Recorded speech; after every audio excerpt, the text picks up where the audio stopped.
Welcome to Joy photography. கொஞ்ச நாளாகவே video upload பண்ண முடியாமல் போனதுனால உங்கள்கிட்ட நான் மிகப்பெரிய சாரி கேட்டுக்கிறேன். அது காரணம் என்னென்னா, லாஸ்ட் மந்தில் நிறைய ஃபோட்டோகிராஃபி ஷெடியூல் வந்ததுனால என்னால் கண்டினியூஸாக வீடியோவில் கான்சன்ட்ரேட் பண்ண முடியல. நிறைய பேர் கமெண்ட் செக்ஷனில் ஒரு சில டவுட்ஸ்லாம் கேட்டிருக்கீங்க. அதுலேயும் முக்கியமாக வந்து பார்த்திங்கன்னா, இந்த ஒயிட் பேலன்ஸ் வந்து எப்படி செட் பண்ணுறது, குட் நாட் குட் எப்படி நம்ம செக் பண்ணுறது அப்படிங்கிறத பற்றி ஒரு வீடியோ போட்டிருந்தேன்.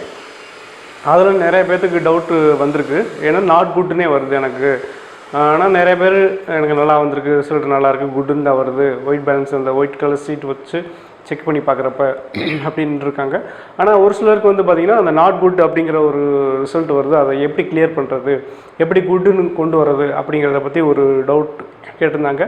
ஸோ அதை வந்து நம்ம ஓவரலாக சொல்கிறத விட ஒரு டீட்டெயிலாக ஒரு வீடியோ மூலியமாக எடுத்து நம்ம சொன்னால் கொஞ்சம் அண்டர்ஸ்டாண்ட் ஆகும் அப்படிங்கிறதுனால இந்த வீடியோ நான் அப்லோட் பண்ணுறேன். ஸோ இந்த வீடியோ மறக்காமல் பாருங்கள். இந்த வீடியோ வந்து பார்த்திங்கன்னா 7200 இந்த டிஸ்பிளே இருக்கக்கூடிய கேமராஸில் மட்டும் இல்லாமல் சாதாரண 3100 3000 இந்த கேமராவுக்குமே பொருந்தும். அப்போ அதில் வந்து எப்படி செட் பண்ணி ஒயிட் பேலன்ஸ் செட் பண்ணி எடுக்கிறது அப்படிங்கிறதையும் இந்த வீடியோவில் நான் உங்களுக்கு சொல்லியிருக்கேன். ஸோ இந்த வீடியோவை மறக்காமல் ஃபுல்லாக பாருங்கள், அப்படின்னா தான் உங்களுக்கு புரியும். இதை நீங்கள் ட்ரை பண்ணி பாருங்கள். இப்போ வந்து பார்த்திங்கன்னா ஒயிட் பேலன்ஸை செட் பண்ணுறதுக்கு ஒரு ஒயிட் ஷீட் எடுத்து செக் பண்ணணும்னு சொல்லியிருந்தேன். அதுக்கு பதிலாக நீங்கள் உங்கள் கம்ப்யூட்டரில் இருக்கக்கூடிய மைக்ரோசாஃப்ட் ஆஃபீஸை கூட நீங்கள் வேர்டு அதை கூட எடுத்து பண்ணலாம். ஒரு 2 கேமரா இப்போ நான் முன்னாடி வச்சுருக்கிறேன். ஒன்று வந்து பார்த்திங்கன்னா 3000 கேமரா, இன்னொன்று வந்து பார்த்திங்கன்னா 7000 கேமரா.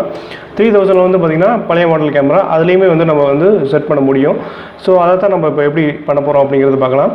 அதில் நீங்கள் மெனுக்குள்ளே போய்க்கிங்க.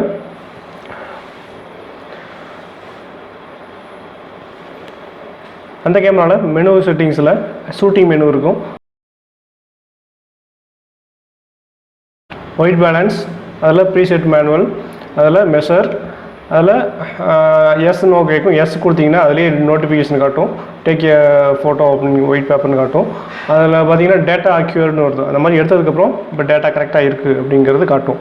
ஸோ இந்த மாதிரி 3100 3000 இந்த கேமராவில் இந்த மாதிரி பண்ணலாம். அடுத்து D90 7100 7200 நீங்கள் 810 8 சீரியஸில் இருக்கக்கூடிய கேமராஸில் கூட நீங்கள் இந்த மாதிரி ட்ரை பண்ணி பார்க்கலாம். ஸோ இப்போ வந்து பார்த்திங்கன்னா அதே மாதிரி மெனுக்குள்ளே போய்க்கோங்க. ஷூட்டிங் மெனுவில் ஒயிட் பேலன்ஸில் ப்ரீசெட் மேனுவலில் போனீங்கன்னா ஒன்றுமே இருக்காது. ஏற்கனவே எடுத்து பார்த்த ஒரு இதாக இருக்கும். ப்ரீசெட் மேனுவலில் ஒயிட் பேலன்ஸை லாங் ப்ரெஸ் பண்ணிங்க அப்படின்னா டிஸ்பிளே வந்து பிளிங்க் ஆகும்.